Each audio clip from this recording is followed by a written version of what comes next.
Françoise Redini, vous êtes directrice du laboratoire FIOS. Quelles sont les pathologies qui sont étudiées ici? Alors tout d'abord, on s'intéresse aux cancers primitifs osseux. Ce sont des cancers qui ont leur développement initial intra-osseux. Alors ces cancers touchent principalement les enfants et les adolescents. Ce sont des maladies rares qui sont peu étudiées en France et en Europe, mais on s'intéresse aussi à des pathologies osseuses non tumorales comme les fractures non consolidées, l'arthrite, les maladies génétiques osseuses ou les calcifications vasculaires. Et quelle stratégie est-ce que vous mettez en œuvre? Nos stratégies de recherche vont de la recherche très fondamentale à la recherche clinique, c'est ce qu'on appelle la recherche translationnelle. Et donc, pour cela, eh bien, on développe des approches très complémentaires qui vont de la paillasse au lit du patient et vice-versa. Est-ce que vous pourriez nous en dire un peu plus sur justement le travail de vos trois équipes? La première équipe que je dirige avec Franck Verrecchia s'intéresse au micro-environnement de ces tumeurs osseuses primitives et on va un petit peu s'intéresser non seulement à la cellule tumorale en elle-même, mais également à ce qui l'entoure, au micro-environnement, puisqu'on sait aujourd'hui que ce micro-environnement est primordial pour le développement de la tumeur. La seconde équipe, qui est dirigée par Pierre Lérol et Frédéric Blanchard, s'intéresse quant à elle aux interrelations, aux communications cellulaires dans les pathologies osseuses, donc tumorales, mais aussi dans tout ce qui concerne l'inflammation et les fractures osseuses non consolidées. Et puis la troisième équipe, qui est dirigée par Benjamin Horry et François Lamoureux, s'intéresse plus aux aspects épigénétiques, génétiques et au stress cellulaire que l'on rencontre dans toutes ces pathologies osseuses.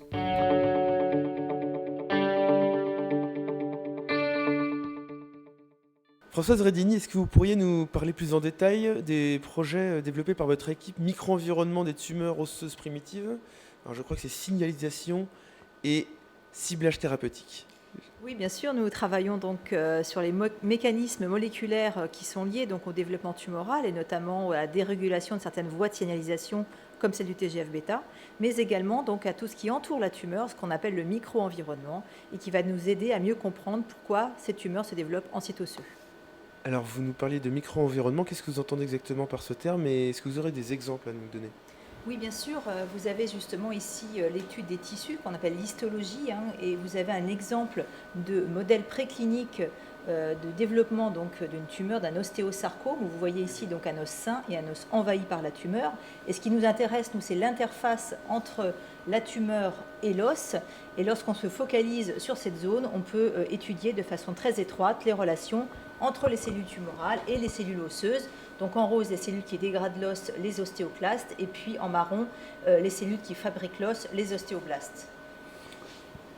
Dans un second temps, on va pouvoir également s'attarder à étudier au sein de ces tumeurs d'ostéosarcome la vitesse de prolifération des cellules tumorales, mais également étudier l'impact de certains agents de traitement dans la vascularisation de ces tumeurs d'ostéosarcome.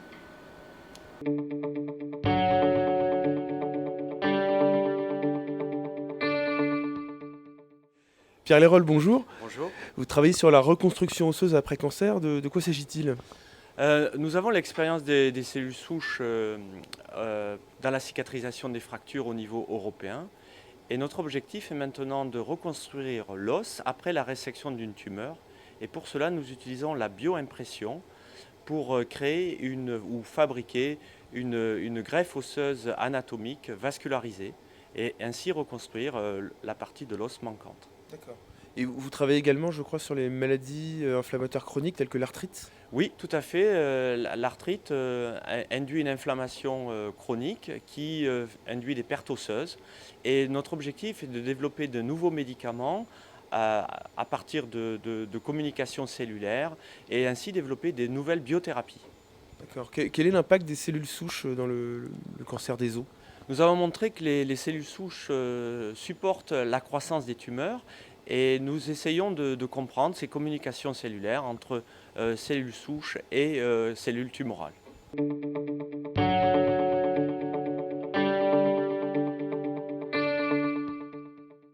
Benjamin Houry, bonjour. Bonjour. Sur quelle maladie de l'os travaille votre équipe? Alors, comme les autres équipes de l'unité, nous nous intéressons aux tumeurs osseuses primitives, et en particulier à l'ostéosarcome et au sarcome des Wing, avec un intérêt particulier pour le développement primitif de la tumeur et les mécanismes sous-jacents, et puis les mécanismes de la dissémination métastatique, et également les mécanismes de résistance thérapeutique après traitement de chimiothérapie. Alors, notre équipe s'intéresse également aux pathologies osseuses non tumorales, avec un focus particulier sur les phénomènes de calcification ectopique, c'est-à-dire les calcifications qui vont avoir lieu dans des lieux inappropriés. On trouve ce genre de phénomène dans un certain nombre de pathologies génétiques, mais également dans des pathologies telles que l'athérosclérose, où l'on rencontre de véritables phénomènes d'ossification vasculaire. Alors, on m'a dit que vous aviez une approche épigénétique de la chose. Qu'est-ce que c'est exactement? Alors, l'épigénétique, c'est l'étude des mécanismes qui vont moduler l'expression des gènes en fonction de l'environnement. Et c'est cette notion d'environnement qui est importante dans l'épigénétique. Alors, par environnement, j'entends différentes choses. Pour la tumeur, ça va être est-ce que la tumeur est traitée ou non par de la chimiothérapie. Ça va avoir une influence sur l'expression des gènes de la tumeur. Ça va être également la localisation de la cellule tumorale elle-même. Est-ce qu'elle est située dans son site primitif, dans notre cas le tissu osseux? Est-ce qu'elle est en train de circuler dans le sang ou est-ce qu'elle est déjà disséminée au niveau du poumon? Ces différentes localisations anatomiques, elles vont avoir une influence sur l'expression des gènes. Ok, pour les pathologies non tumorales? Alors pour les pathologies non tumorales, par exemple l'athérosclérose, l'environnement, on va entendre la localisation anatomique des différentes calcifications vasculaires. En fonction du lit artériel, on a déjà observé qu'il y avait des modifications de l'expression des gènes. Ça, c'est pour nous, ça va être l'influence épigénétique. On va également avoir une influence de l'environnement au sens large. Pour le patient, on va s'intéresser à son historique. Est-ce qu'il y a un historique de tabagisme, de diabète, de l'obésité? Tout cela, ça va avoir une influence sur l'expression des gènes au sein même de la calcification vasculaire. Donc ça, c'est pour l'aspect épigénétique, mais j'imagine que la génétique aussi a une importance. Oui, tout à fait. Notre équipe s'intéresse également à cet aspect.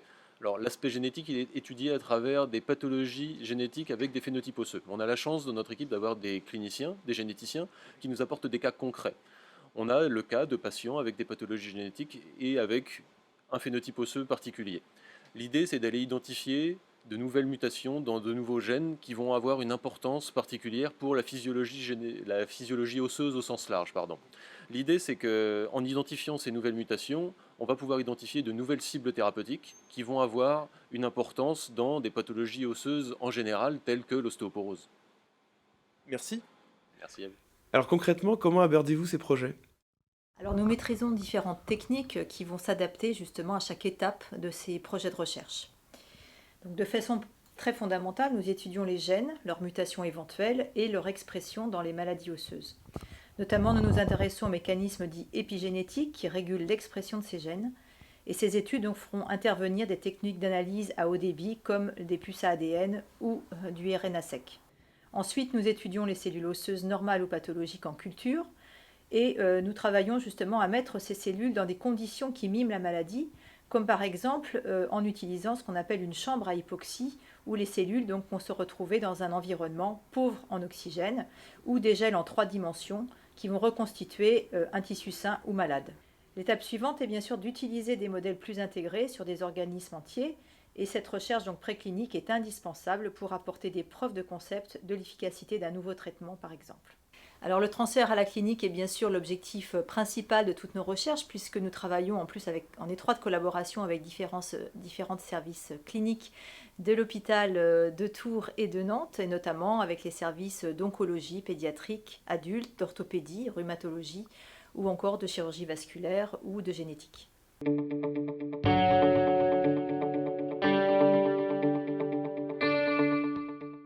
Professeur Gouin, vous êtes responsable du service orthopédie au CHU de Nantes et également directeur adjoint du FIOS. Qu'apportent les recherches menées au FIOS à la clinique?